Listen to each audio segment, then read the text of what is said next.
program studi komunikasi penyelenggaraan Islam.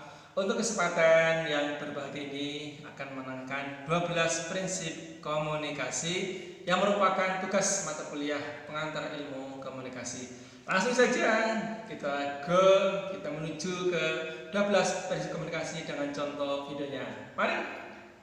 Yang pertama, prinsip komunikasi adalah proses simbolik. Manusia adalah makhluk hidup yang menggunakan lambang. Lambang atau simbol yaitu sesuatu yang digunakan untuk menunjuk sesuatu yang lainnya berdasarkan kesepakatan kelompok orang, meliputi kata-kata verbal, perilaku non verbal, dan objek faktanya disepakati bersama. Contohnya, prinsip kedua, perilaku mempunyai potensi komunikasi. Kita tidak dapat berkomunikasi tidak berarti bahwa semua perilaku adalah komunikasi, hanya bila seseorang memberi makna. Contohnya,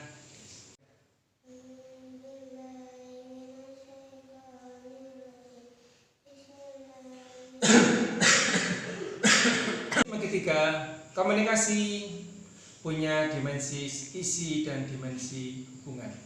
Dimensi isi menunjukkan muatan isi komunikasi, sedangkan dimensi hubungan menunjukkan bagaimana cara mengatakannya dan mengisyaratkan. Bagaimana hubungan para peserta komunikasi dan bagaimana seharusnya pesan itu ditafsirkan. Dimensi isi disandi secara verbal, sedangkan dimensi hubungan disandi secara non verbal.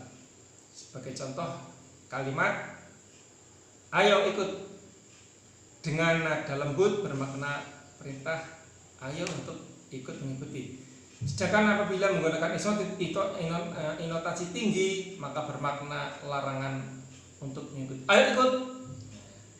Ketika seorang tahu bahwa temannya sedang ikut acaranya ia pun tetap menyapa dengan kalimat ayo ikut. Hal ini bermakna menyapa agar yang dikatakan sebagai orang yang judes atau orang yang sombong. Contohnya,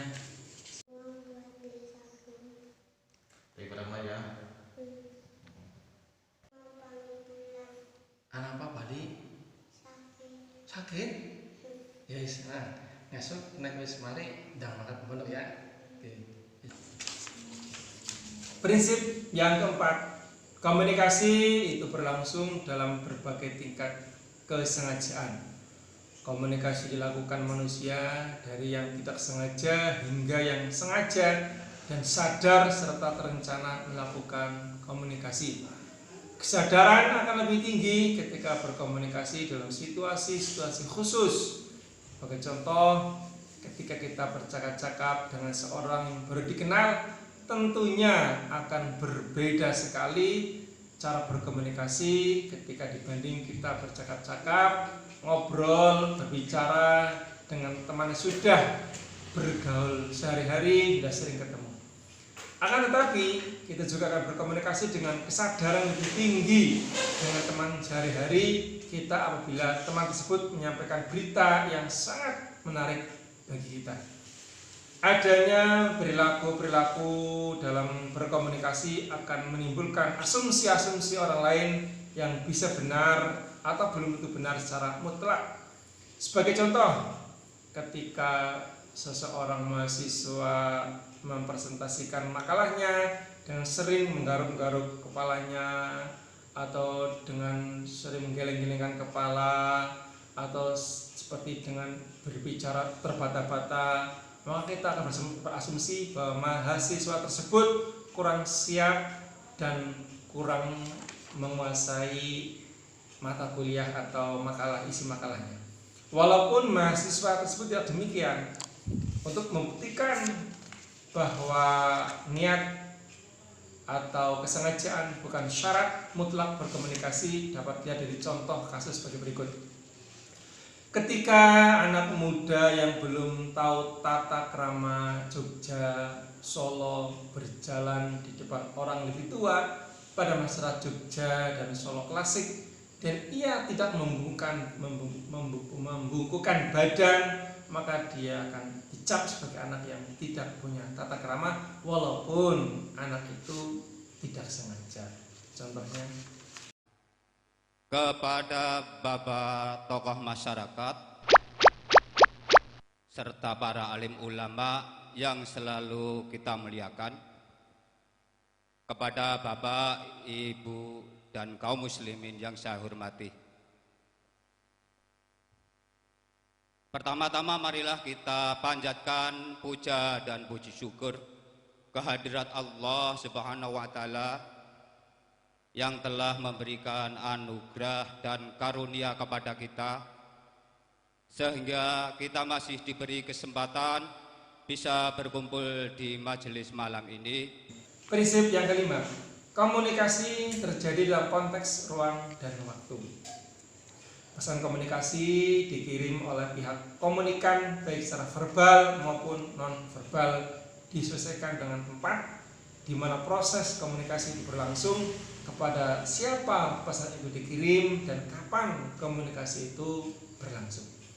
Seseorang yang berkomunikasi akan menimbulkan makna-makna tertentu, sedangkan makna tersebut berhubungan dengan konteks fisik atau ruang, waktu, sosial, dan psikologis. Sebagai contoh bahwa komunikasi berhubungan dengan ruang adalah akan dianggap kurang sopan apabila menghadiri acara resmi protokoler dengan memakai kaos oblong atau celana kolor dan kurang rapi.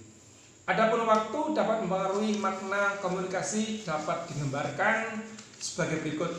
Seseorang yang berlangganan koran replika contohnya, dan koran itu selalu datang jam 5:30 pagi, kemudian dengan tiba-tiba datang jam 9 pagi, tentunya pelanggan tersebut akan mempunyai prinsip-prinsip tertentu. Contoh peristiwa: seseorang bersikap, bertutur kata, berperilaku ketika dia sendirian atau ketika dia di rumah sendiri, tentunya akan lebih santai, lebih enjoy, dan mungkin bersikap dan berkata-kata ya seenaknya lah, fresh gitu aja. Tapi ketika seorang mahasiswa, seorang siswa, dia di hadapan gurunya, di hadapan dosen, di hadapan orang lebih tua, di hadapan orang yang dihormati, tentunya akan lebih bersikap hati-hati, bertutur kata dijaga dengan tutur kata yang baik, dengan bahasa yang sopan. Nah, ini menunjukkan berarti dia di dalam berkomunikasi melihat ataupun memperhatikan ada pengaruh di mana dengan dia siapa, dia akan mengapresiasikan komunikasi tersebut. Prinsip yang keenam, komunikasi melibatkan prediksi peserta komunikasi. Ketika orang-orang berkomunikasi, mereka meramalkan efek perilaku komunikasi mereka. Dengan kata lain, komunikasi juga terikat oleh aturan atau tata krama. Artinya, orang-orang memilih strategi tertentu berdasarkan bagaimana orang yang menerima pesan akan merespon. Prediksi ini tidak selalu disadari dan sering berlangsung cepat.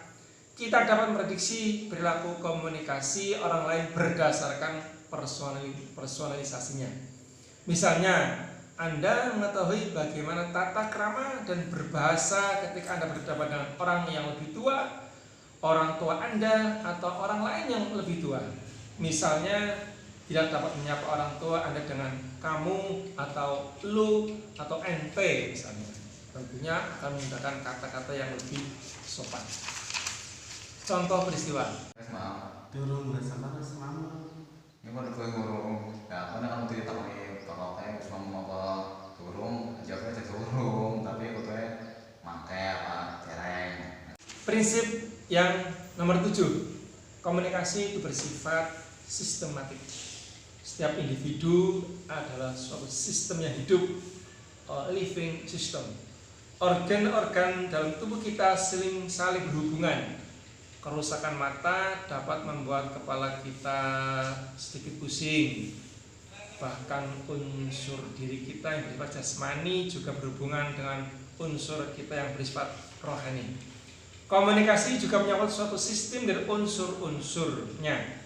Setidaknya 2 sistem dapat beroperasi dalam transaksi komunikasi, itu sistem internal dan eksternal. Sistem internal adalah seluruh sistem nilai yang dibawa oleh seseorang individu ketika ia berpartisipasi dalam komunikasi. Yang ia serap selalu sosialisasinya dalam berbagai lingkungan sosialnya. Keluarga misalnya, masyarakat setempat, kelompok, suku, kelompok agama, lembaga pendidikan, jamaahnya, komunitas pergaulannya, dan lain-lainnya.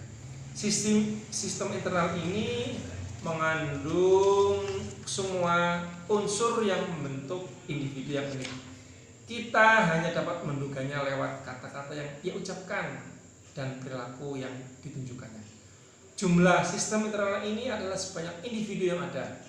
Sistem eksternal terdiri unsur-unsur dalam lingkungan di luar individu, termasuk kata-kata yang ia pilih berbicara, isyarat fisik, kegaduhan di sekitarnya, penataan ruang, efek, cahaya, temperatur ruangan, lingkungan, dan objek mengaruhi komunikasi kita. Namun, persepsi ini atas lingkungan kita juga mengaruhi perilaku kita. Contoh peristiwa. Kamu yang harus mandi ya, biar tidak bau. Kalau ngaji kan enak sama teman-temannya. Kan nanti kamu jangan kalau diajak putih, diajak keluar, jangan mau lah. Dia tuh suka mabok, pencuri, terkenal kriminalnya. Prinsip yang nomor 8. Semakin mirip latar belakang sosial, budaya, semakin efektiflah komunikasi. Jika dua orang melakukan komunikasi berasal dari suku yang sama, pendidikan yang sama, maka ada kecenderungan dua pihak tersebut mempunyai bahan yang sama dalam berkomunikasi. Komunikasi efektif adalah komunikasi yang hasilnya sesuai dengan harapan para pesertanya. Orang-orang yang sedang berkomunikasi dalam kenyataannya tidak pernah ada dua manusia yang bersifat sama meskipun mereka kembar. Namun adanya kesamaan sekali lagi akan mendorong orang-orang untuk saling tertarik, dan pada gilirannya karena kesamaan tersebut komunikasi mereka menjadi lebih efektif. Contoh peristiwa. Waktu di pondok itu yang si Karim dari Madura dan si Arif dari Jawa. Tapi anehnya ketika dia di dalam satu kamar sering main, itu memang ya awal-awalnya ada kecenderungan sulit untuk berkomunikasi. Ya mungkin karena berbeda bahasa, berbeda kebiasaan. Tapi lama-lama bisa beradaptasi, bisa ya tetap kalau awalnya sulit juga, tetap ada halangan lah. Tapi begitu berjalannya waktu, mereka bisa beradaptasi, ya bisa, walaupun dengan keterbatasan bahasa. Prinsip yang nomor 9, komunikasi bersifat non-sekuensial. Proses komunikasi bersifat sirkular dalam arti tidak berkembang satu arah, melibatkan respon atau tanggapan sebagai bukti bahwa pesan yang dikirimkan itu diterima dan dimengerti. Contoh peristiwa. Sempat. Anak siapa? Lihat Magelang, Vega, sama Pena. Prinsip nomor 10, komunikasi bersifat prosesual, dinamis, dan transaksional. Konsepsi dan prinsip bahwa komunikasi adalah sebuah proses adalah komunikasi itu dinamis dan transaksional. Ada proses saling memberi dan menerima informasi dari pihak-pihak yang melakukan komunikasi. Contoh peristiwa. Biasanya seorang sales, seorang yang menawarkan suatu produknya akan meyakinkan, akan istilahnya seolah-olah dia memberikan suatu pemahaman, suatu penjelasan bahwa yang disampaikan, yang ditawarkan itu akan menarik, akan seumpama diajak mengajak bisnis, mengajak untuk bersama-sama berjualan atau bersama-sama merencanakan bisnis dengan meyakinkan, dengan bahasa tutur kata yang seolah dia audiennya jadi bicara supaya ikut. Nah ini adalah dengan bahasa yang tutur katanya yang meyakinkan, ini ada seolah-olah mempengaruhi kepada orang lain. Ini biasanya dipakai oleh seorang sales seorang yang menawarkan produk, entah itu iklan dengan bahasa kata-kata tulisan ataupun iklan dengan bahasa lesan atau lainnya. Prinsip nomor 11, komunikasi bersifat irreversible. Setiap orang yang melakukan proses komunikasi tidak dapat mengontrol demikian rupa terhadap efek yang ditimbulkan oleh pesan yang dikirimkan. Komunikasi tidak dapat ditarik kembali. Jika seseorang sudah berkata menyakiti orang lain, maka efek sakit hati tidak akan hilang begitu saja pada diri orang lain tersebut. Contoh peristiwa. Kita di dalam berkomunikasi, di dalam menyampaikan pesan komunikasi kepada orang lain, ya harus hati-hati. Sebab ketika kita mengucapkan kata yang menyakitkan kepada lawan bicara, entah itu tersinggung, entah itu mungkin mereka menjadikan marah, ini efek daripada kata-kata yang sudah kita lepaskan, yang sudah kita sampaikan, sulit untuk ditarik kembali. Sebab apa ya, sudah menjadi akibat daripada kita mengucapkan kepada komunikan.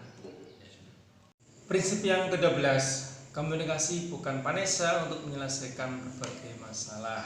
Dalam arti bahwa komunikasi bukan satu-satunya obat mujarab yang dapat digunakan untuk menyelesaikan masalah. Banyak persoalan atau konflik antar manusia disebabkan oleh masalah komunikasi. Namun komunikasi bukanlah panesa obat mujarab untuk menyelesaikan persoalan konflik itu. Karena konflik atau persoalan tersebut mungkin berkaitan dengan masalah struktural.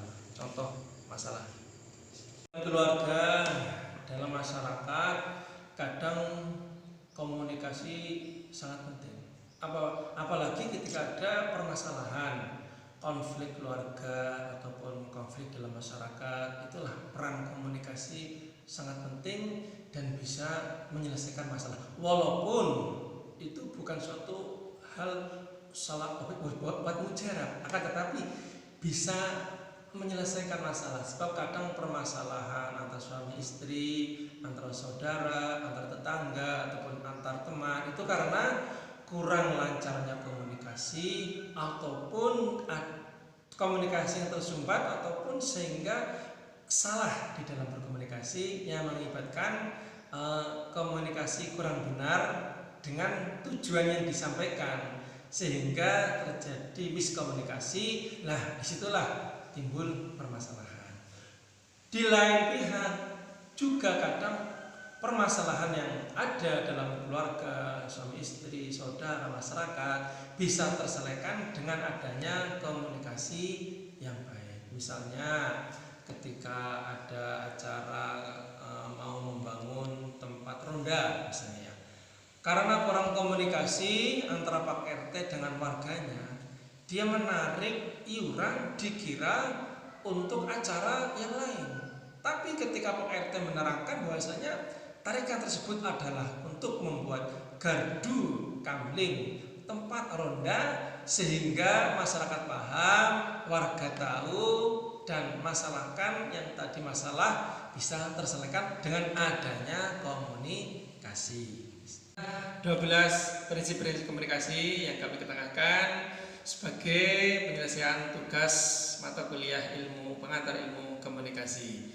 Andai kata rekan-rekan semuanya suka, like, dan share. Terima kasih. Jumpa lagi dalam kesempatan yang lain. Semoga kita semuanya selalu sukses di dalam menatap cita-citanya. Amin.